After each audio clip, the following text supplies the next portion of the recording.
За сайн байцгаана уу Дакины таараатай 11 сарын агаар мах бодтой жинлүүр хумх ихэр 3 ордынхоо ерөнхий өнгө төлөв. За тэгээд 7 хоног орно асуултыг асуусан байгаа. За тэгээд дээрэс нь ер нь 11 сард юун дээр анхаарах уу, ямар өөрчлөлтүүд амьдралд нь орж ирэх нөө гэдэг асуултуудын дагуу үзрүүдэд илгэсэн байна. За энэ дээр хэдүүлээ нөгөө сүнснийхаа дотоод дуудлага нь юу гэж хэлж байгааг харна, хосын харилцаагаа харна. За энэ дээр шинэ карт орж ирсэн.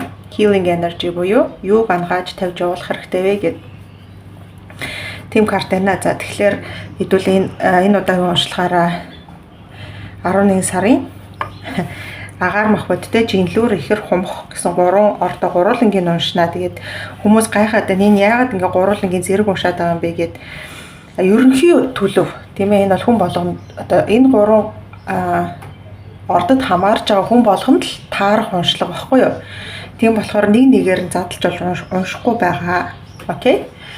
За тэгээ уншлага эхлэхээс өмнө 2 зүйл хэлмээр байна. За нэгдүгээрх нь болохоор бичлэг үзэж байгаа хүмүүс маань subscribe дараад өгөөрэй. За тэгэх юм бол одоо ингээд Дакины дараат нь урам ороод дахин бичлэгүүдэд оруулна. За хоёрдугаарт болохоор Mystic Tarot гэдэг онлайн таро хүзэр уншиж сурахыг хүсэж байгаа хүмүүст зориулсан онлайн сургалтаа гаргасан байгаа. За тэгээд тэр сургалтынхаа товчхон танилцуулга бичлэг мэдээллийг хүргээд за тэгээд үүний дараа уншлагаа эхлэе. За бичлэгээ тавтай сууж үзээрэй. За таро хүзрийн мэрэг, таро хүзрийн сурхаанд итгэдэггүй. Тэгвэл бидний явуулж буй Mystic Tarot онлайн хүзрийн сургалтанд хамрагдахыг урьж байна.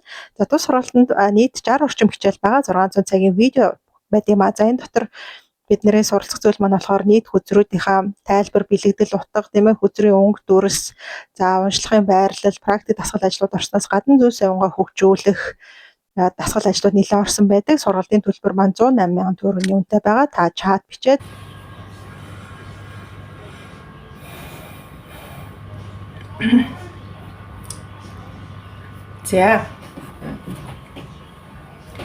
За одоо уншлагаа эхлэе. За ингээд ер нь картуудыг харж байхад бол ингээд 11 сар маань агаар мах бодтой, агаар элементтэй ордуудад маш их ээлтэй сайхан сар гарч ийна. За ямар утгаараа гэхээр од гараад ирсэн. Хувь заяаны хүрд гараад ирсэн. За тэгээд тэрэг үзэр маань гарсан байна. За тэгээд сусын харилцаан дээрээс их сайхан уур амьсгал хандлага гарах нэ. За одоо нэг 10 сард те эсвэл 9 сард нэг тийм 10 сарын уншлагыг бас үзсэн хүмүүс байвал нэг жоохон тийм хүнд үе байгаад исэн штэ те. Ингээл юм нэг бухимдсан, яг яах гээд байгаагаа мэдэхгүй жоохон тийм хүндгүй үеийг даваад туулсан агаар махад бол байна. 11 сараас эхлээд эдгээр те эргэлзээ, за тэгээ сэтгэл зүйн хувьд ингээд юм гацалтын байдалд орсон тэр зүйлсээс гарч чадчихна. За тэгээ юмыг шинээр эхлэх те. За тэгээд нүдэнд баригдаж гарт харагдах одоо ингээд гоё үр дүнгууд орж ирэх нэ.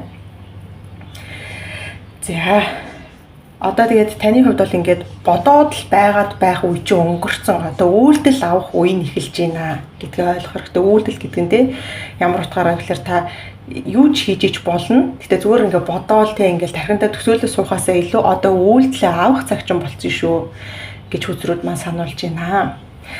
За тэгээд дээрэс нь энэ юуны хувь тавилангийн хүрт гараад ирсэн Аз тань руу эргэж ийна буцаад хүр дээрээ тий.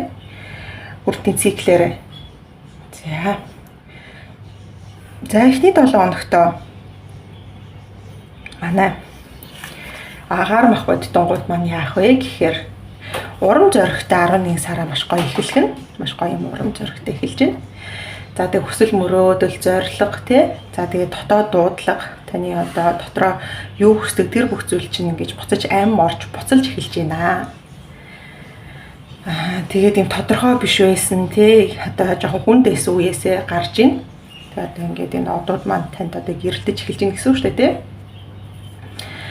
За тэгээд амьдралд тань те юу ингээд танд урам зориг өгдөг үү? Юу таныг те ингэж inspire гэдэг чтэй англиар одоо ингэж цааш нь одоо амьдралаа үргэлжлүүлэхэд тусалдаг вэ гэдэг дээр илүү төвлөрөөд За тэгээд өөрийнхөө хүсэл мөрөөдлөө те манифестлэн гэдэг ааштай те тэрний гоё урам зоригтойгоор итгэлтэйгээр одоо те энэ сараа эхэлж чадах нь. За тэгэхээр 11 сар нь их гоё эхлэх нь манай агаар мах бодтонгуудад. За 2 дахь 7 хоногийн хувьд болохоор үүлийн үрийн тэнцэл гэдэг зүйл орж ирэх нэ. За үүлийн үр маань ер нь л ингээд нэг те юм тэгш хэмэндээ ороод тэнцвэртэй ороод явж байгаа нь харагдаж байна. За тэгээ гаргаж ирсэн эргэлзээд байсан шийдвэрүүд болон одоо гэрээ контракт байгууллагуудтай байгуулах гэсэн бол тэр бүхэн маань гоё ингээд жигдэрч орж ирэх нэ. Бүх юмнууд ингээд эцсийн шатандаа ороод те юм таны талд нэлээ шийдэгдэхээр байна. За тэгээд өмнө нь орж ирсэн сонголтуудаасаа те яг зөвийгөө өөрөө сонгож чадах нь байна. За магадгүй нэг жоохон хууль тийм ээ одоо нэг өмгөөлөгч шүүх цагдаагаар явж байгаа бас хүмүүс бас энэ 11 сард агаар мах бодтонгуудад одоо энэ бичлэгийг үзчихэж магадгүй. Тэгэх юм бол шийдвэрүүд бол таны талд гарах нь. За ажлын хувьд те за тэгээ сурлах хөдөлмөрийн хувьд одоо ер нь бол ингээ бүх юм таны талд их гоё ээлтэй бүгдээрээ дүнгийн хувьд ч тэр ажлын хувьд ч тэр гэрээ контрактын хувьд ч тэр маш гоё юм тэгцтэй болж ирэх нь. За тийм байна. За тэгээ би түрүү хэлсэнтэй энэ дээр хувь тавилангийн бүрт гараад ирсэн гэх. За энэ бол маш том юм өөрчлөлтийг илэрхийлж идэг. Маш нэлээд амьдралд нэлээд том өөрчлөлт шинжилэлт орох нь. За тэгээд хувь тавилангийн бүр тань руу иргсэн аз тийм ээ ерөөл сайн сайхан зүйл одоо ингээ орцож орж ирэх нэ. Санаанд оромгүй байдлаар хүсэжсэн зүйлсүүд чинь биелнэ. Тийм гоё эерэг карт гэдэг энэ маань зөвхөн цаг хугацааны явцтай. Цаг хугацаа л одоо бүх юмыг танд ингээ тодорхой болгож харуулж өгнө гэсэн үг. За тэгээ юмыг ингээ хэтэрхий контролдох гэдэг хэрэггүй зөвхөн цаг хугацаа хорвоо ертөнцтэй итгээд за тэгээд урсгалынхаа дагуу тэгтээ үйлдэлээ аваад амьдралаа үргэлжлүүлээрээ. Одоо энэ 3 дахь 7 хоногийнхоо хувьд ч тийм ээ. За 4 дахь 7 хоногоос эхлээд бусдтай харилцах харилцаа, хосын харилцаа. За тэгээд ажил үйлс дээр тийм ээ одоо хамтрагчтайгаа ер нь бол нэлээд харилцаанууд чинь илүү их сайжирч эхэлх юм байна. За тэгээд энэ одоо романтик хосын харилцаан дээр бас байж болно. Эсвэл одоо бизнесийн хамтрагч дээр байж болно гэсэн үг тийм ээ. Нэг нэгнийгаа их сайн ойлгож чадах нь байна. За тэгээд нэг нэгнийгаа нэлээд хүндэлж эхлэх нь байна. Тэгэхээр 4 дахь 7 хоногийн хувьд бол ажил үйлсийн хувьд те хамтрагч гэр бүлийн харилцаанд нь ч гэсэндээ сайхан юм доктортой гоё нэг нэгнийгаа ойлгосныг нэгэндээ дэм өгсөн сайхан юм урамсгал орж ирэх юм байна. За тэгээд сарын сүүлээр яах вэ гэхээр ер нь ингээ те сарын сүүл хэсгээр амжилт танд ирнэ. Гэхдээ та тэгээ тууштай байх хэрэгтэй. За тэгээд нөгөө dig гэж байгаа штэ тий. Одоо жишээлбэл юу гэдгийг тэрнийга хийн л гэсэн бол хийн гэж зорио тий. Зүгээр ингээл нэг хэсэг дүрлцчихсэн буцаад унтрах биш. Тууштай байдал гэдэг зүйл маань тань маш их хэрэгтэй болж ирнэ. За тэгээд тэр нь ч угаасаа таны амьдралд орж ирэх юм байна. За тэгээд энэ 11 сарыг та их юм гоё урам зориг орсон тий. За дараагийнхаа 12 сард тест нэрэ бүх юмыг би хийж чаднаа гэсэн тийм гоё юм ирч хүч дүүрээ 12 сардаа орох нь байна. За тэгээд 2026 онд тий амьдралаа аль чиглэл рүү чиглүүлж явах уу? Аль нь миний амьдралд илүү хэрэгцээтэй зүйл вэ гэдгээ маш их гоё тодорхой болгоод орж ирэх нэ. За тэгэхээр энэ дээр хэдүүлээ төвлөрөх хэрэгтэй. Амжилт бол орж ирнэ. За тэгээд урагшаа хөдлөх. Одоо ингээд тэрэгэн дээрээ суудсантай одоо машин оноо тавьж байгаа хүн шиг л одоо тим энергитэй л хэдүүлээ 11 сараа дуусгах нь шүү. За яа. За тэгэхээр ерөнхий нэг том хүзрүүдээс асуулаа. Тэгэхээр энэ дээр 3 том хүзэр их аркан гарч ирсэн учраас нэлээд юм өөрчлөлттэй, нэлээд хөдөлгөөнтэй сар болж орж ирэх нэ. Окей. За одоо дараагийнхаа хэсэг рүү орцгоё. Хэдүүлээ хосын харилцаа руу орчих. Энэ хосын харилцаа маань энэ юутай Low Oracle card-тай яаж холбогдож байгаа гэдгийг тарихын бүгдийн асуултыг асуугаад ингээд холиод тавьсан байгаа. Ингээд бичлэгийн үеэр холиод ахаар юу яддаг вэ? Шар гэж дуурал ингээд тэгэл хугацаа аваад манайхан ч бас юм хурдан түргэн юмд их дуртай юм шиг байна. Тийм болохоор ингээд шууд хөдрөөдөө бэлдсэн байдаг. За тэгээд холио тавьсан байдаг гэсэн үг. За playfulness гэж чинь те. Playfulness буюу одоо ингээ юмыг юм арай хөнгөн тоглоом наадхай те юм гоё easy fun байдлаараа хүлээж аваарэ гэж байна. За инээж хөхрөн гэдэг бол те таны хувьд хамгийн шилдэг имжлэгээ болох болно. Хосууд хоорондоо те хамтдаа цагийг зугаатай өнгөрүүлээд за тэгээд хайр гэдэг зүйл бол бүхнийг ангаагч хамгийн хүчрхэг зүйл шүү гэдэгт итгээрэй гэсэн байна. Тэгэхээр энэ нөгөө 4 дахь 7 хоногоор орж ирж байгаа хосын харилцааны энерги дээр бас их юм гоё доктортой нэгэндээ гоё урам өгсөн цагийг хамтдаа үр бүтээлтэй сайхан өнгөрөөсөн тийм энерги орж ирж байна. За тэгэхээр тэ хайр гэдэг бол ангаагч хамгийн хүчтэй зүйл юм а гэдгийг санаж байгаарай гэж. Тэгэхээр нэгэндээ гоё хайраад үгээгээд хосууд болон бизнес хамтрагчтайгаа тийм нэг сэтгэлээсээ хандах нь одоо таны амьдралд илүү үр дүнтэй амжилт бүтээлийг авчрах нь шүү.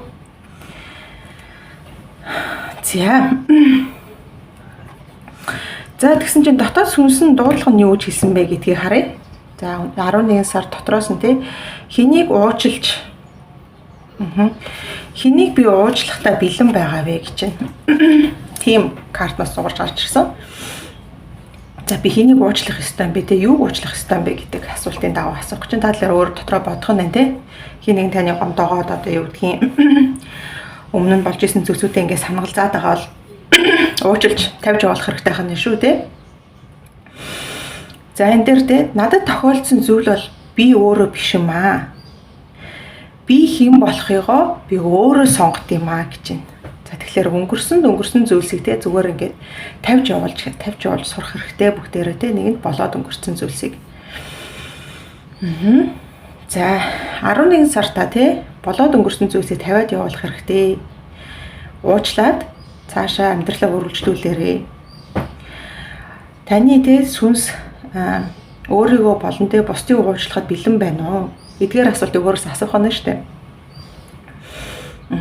За тэгээд ер нь уучлж өршөөнө гэдэг зүйл маань те танд ингээд амар амгалан эрх чөлөө өөрийгөө ойлгоход чинь маш их юм тус болдго юм аа.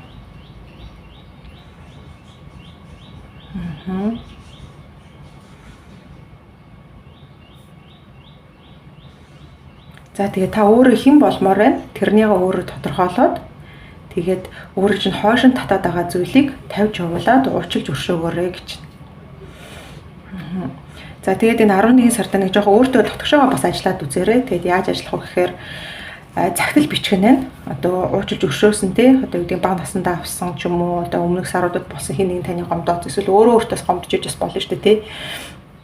Ингээд юм үлээ өршөөлийн те одоо уучлсан тийм захидал бичээрэй гэж байна. За тэгээ нэг хопонопоно гэдэг те тийм одоо бяцлаглуудыг хийж болж байна.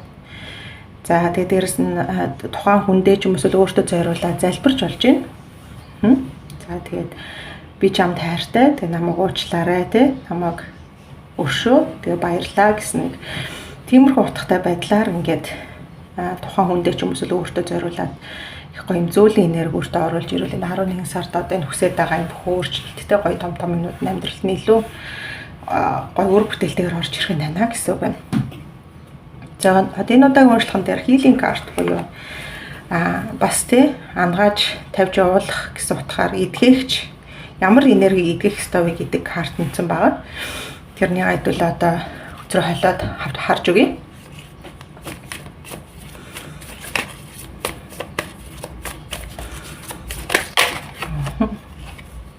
За энэ дээр дахиад harmony гэдэг карт гарч ирж. Та маань ер нь л нэг юм гоё их гоё сар руу орж байна. Бүх юм нь юм гоё эмгцэгцтэй тэгээд эв нэгдэлтэй.